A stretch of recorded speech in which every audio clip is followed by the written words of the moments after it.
Ayatollah Sheikh Ismail Namazi was one of the senior scholars in the Hawza in Mashhad. He was a brother, you might recognize his name perhaps, a brother to Ayatollah Sheikh Aliyah Namazi.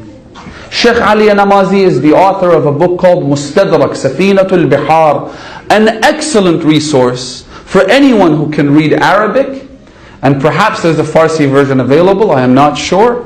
But if you can read Arabic, and if you are looking for an introductory book on hadith and on the traditions of the Ahlul Bayt, look up this book, Safinatul Bihar, which is an index of Bihar al-Anwar. Not only is it an index, but he has selected certain traditions and beautiful ahadith and included them in that index, and he has even provided some commentary. Absolutely great resource.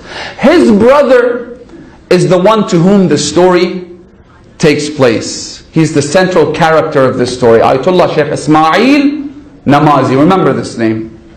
Shaykh Ismail tells the story to several of his students and his contemporaries. But if that weren't enough, he is actually recorded on video telling the story. It's on YouTube, and he speaks in Farsi. So look him up, Ayatollah Sheikh Ismail Namazi. The story goes something like this. In 1956, he decides to go to Hajj from Mashhad, the holy city of Mashhad, to the Atabat Aliyat, as they say, in Mecca and in Medina. And so he goes with a particular caravan. This caravan consisted of a bus filled with pilgrims who stay together from beginning to end, from the start of the journey until they return back to Mashhad. And they also would go through Iraq after performing the pilgrimage to Hajj. So after Mecca and Medina, they'd go to Karbala, Najaf, Samarra, Kadhimain. So he left with this caravan. The caravan had a driver, the bus had a driver and an assistant driver. The driver's name was Mahmud Agha. The assistant driver's name, this is relevant, the assistant driver's name was Asghar Agha.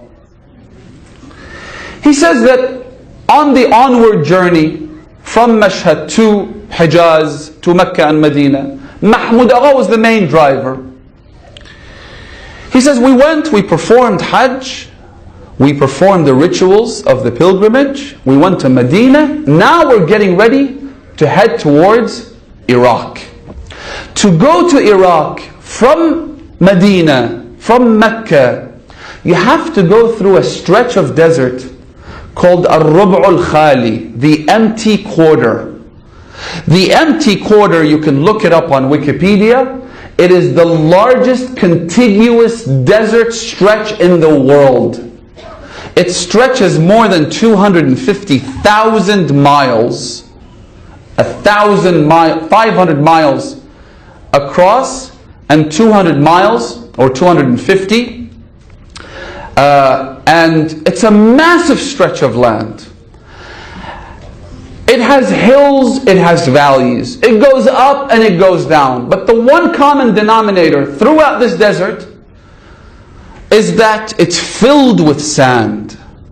And the sands keep shifting because there are sandstorms, and so it doesn't have one single appearance to it. It keeps changing its appearance. One day there's a cliff here, the next day it's completely gone because the wind moves the sand and shifts it around.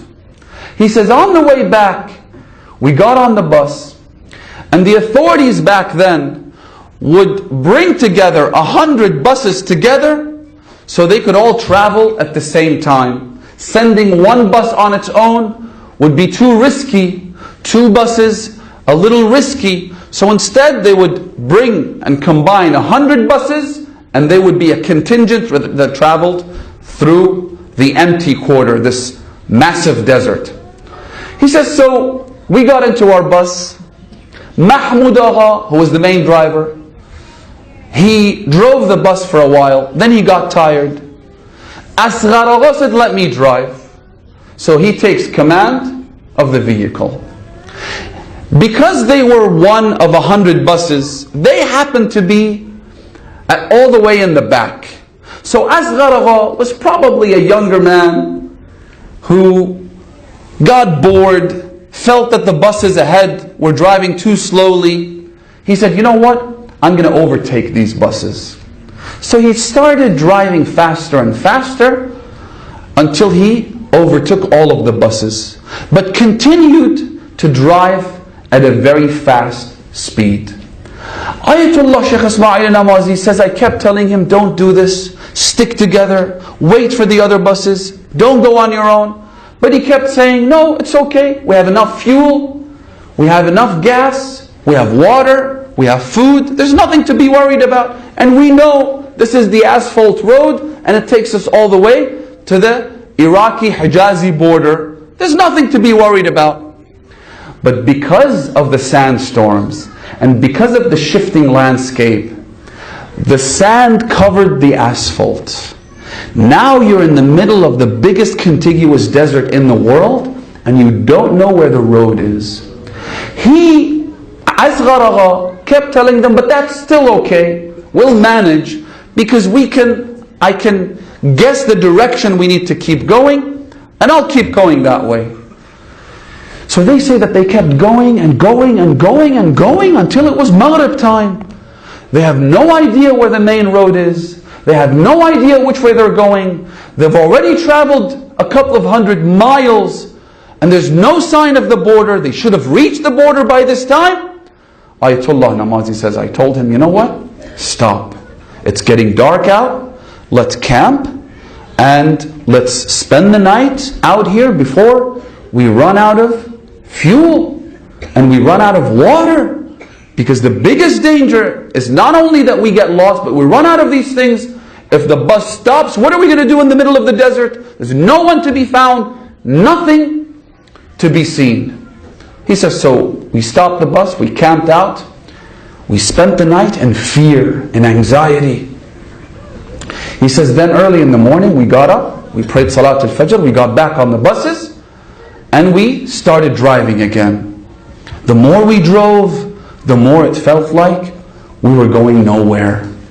He says, until it was almost Dhuhr time when our fuel tank became empty.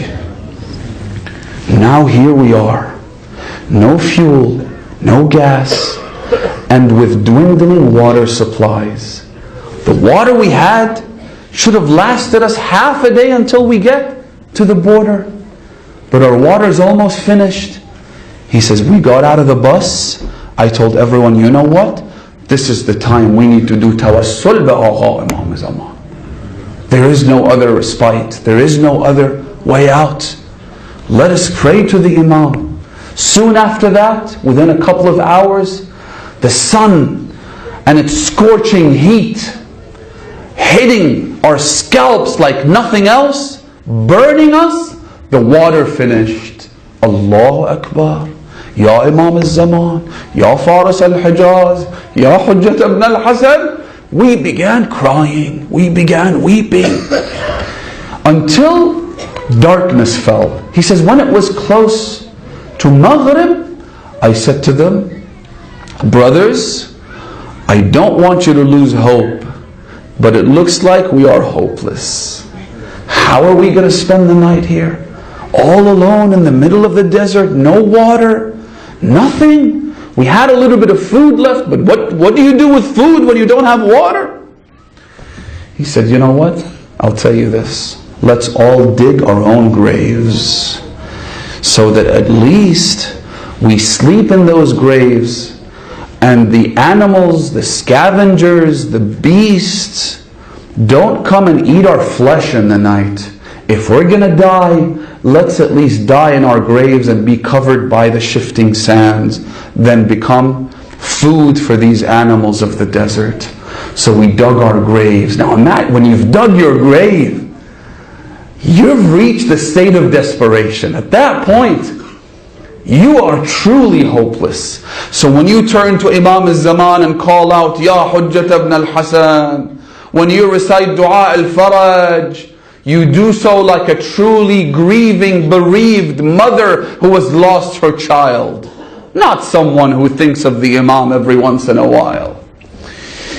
He says that with our graves dug, we spent the night in prayer, invoking the name of the Imam, supplicating to him until it was close to Fajr. He says, when Fajr struck, I had left the group. I didn't want to be seen crying and weeping and sobbing, so I had gone a little further out to cry and beseech the Imam of our time. He says, suddenly I looked up and there was a Bedouin man approaching from nowhere, out of the blue, as they say. A Bedouin man approaching with 12 camels.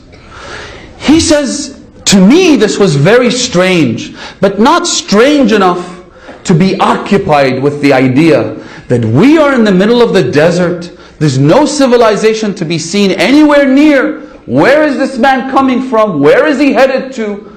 I had no idea, but I had my own problems. He says, as soon as I saw him, I walked up to him. I said, Assalamu alaikum.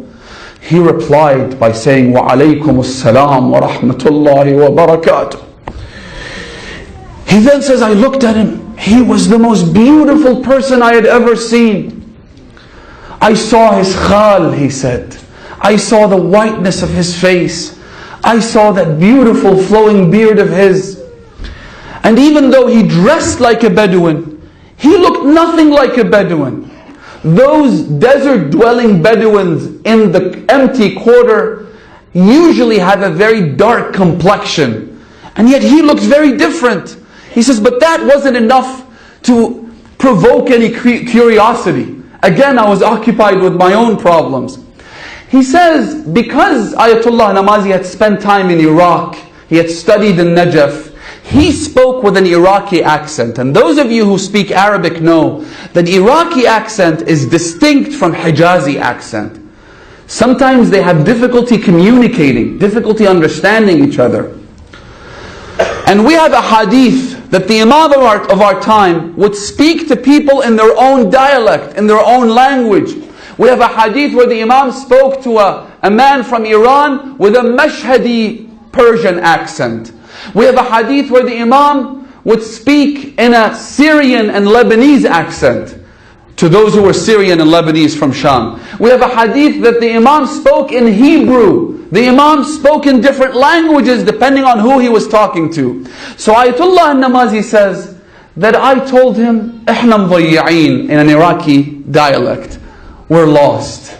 So he says immediately, he said, Ana jaya dalikum, in an Iraqi accent, I'm here to show you the way. He says, so I told him, where is the way? What do we do? He said, here's what you do. Shaykh Isma'il. He mentioned my name. He said, Shaykh Ismail, go to the bus driver. First off, don't let Asghar Agha drive. Because it was his fault that you ended up where you are. Ask Mahmoud Agha to be the driver. Number one. Number two, again, he should be mesmerized. But again, he's occupied with survival. He said, number two, one of the things that they had done, they had made an intention. When they were in the state of desperation, beseeching Imam Zaman, they all came to an agreement, I forgot to mention this, that if they could survive this ordeal, they would take all of their money, all of their possessions, and give it in the way of Allah subhanahu wa ta'ala. And lead a life of virtue, a life of purity, avoid any and all sins. The Imam, or this man, said to Shaykh Ismail, he said to him, go tell your friends not to give all of their money and their possessions as soon as they make it out of this alive. Because you're now headed towards Iraq. You're going to Karbala and Najaf and Samarra. You will need this money. You will need to spend on this journey. So tell them to keep this money even though they have made a nadhr. This nadhr is not acceptable. Keep your money until you get back to Mashhad. When you go there, you can give money in the way of Allah subhanahu wa ta'ala all you want, but not now. So that's number 2. Number 3, he said, you see those 2 mountains?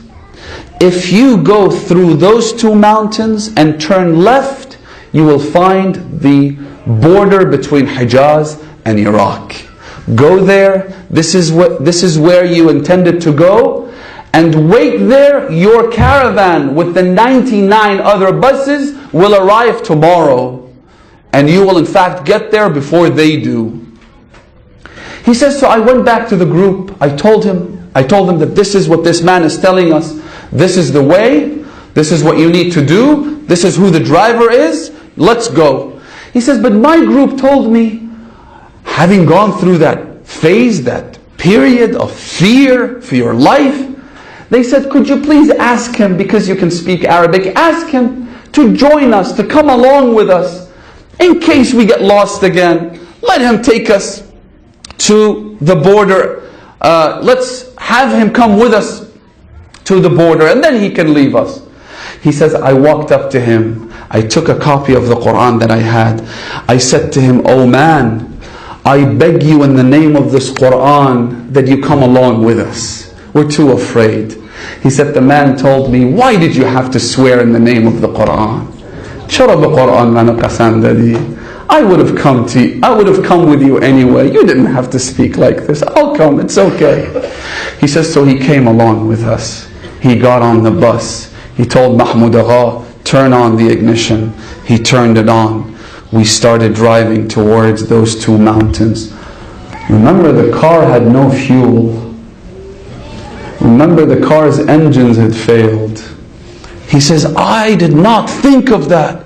All I could see was a stranger coming to our rescue, Ana jaya dallikum, showing us the way, telling us to do things, and we were doing as he instructed. We drove and drove and drove until we arrived between those 2 mountains. Through that valley, we turned left as he had instructed us. We saw the border. We got out of the car. He says, when we got out of the car, we were overjoyed. We were in a festive mood. We were praying to Allah, Alhamdulillah, salawat, this, that. So then we took out some food that we had. We started eating, and we offered the food to this stranger.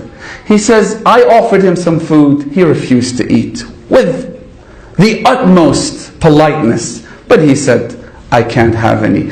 Others offered some nuts and fruits and what have you. Again, he said, I cannot have this food. He didn't eat from our food, but he said, you are where you wanted to be, so head back to where you came from.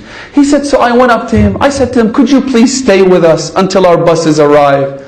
He said, I would, but I have a lot of things I need to do, a lot of things I need to attend to, a lot of people I need to look after, so I have to leave you here. So he bid us farewell. I looked to one side for a second, then I looked back, only to see that he was gone. As soon as he disappeared, I started asking myself these questions. How did he know my name? Why did he speak with an Iraqi accent? How did he get the bus moving? How did he know that we had made that nadr? How did he know the way out of that predicament?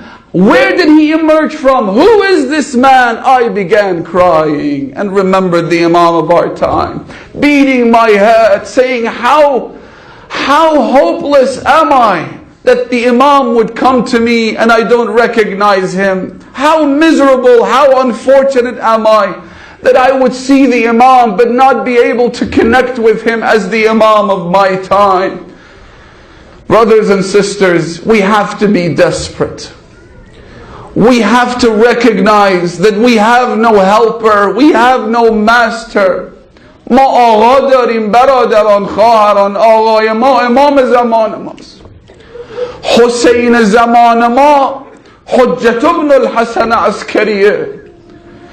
این آقای ماست. مشکلی داری، کاری داری، گرهیه، از آقات بخوا، توسل بکن، توجه بکن. اونا آقای خودشونو میکنن. یا حجت ابن الحسن.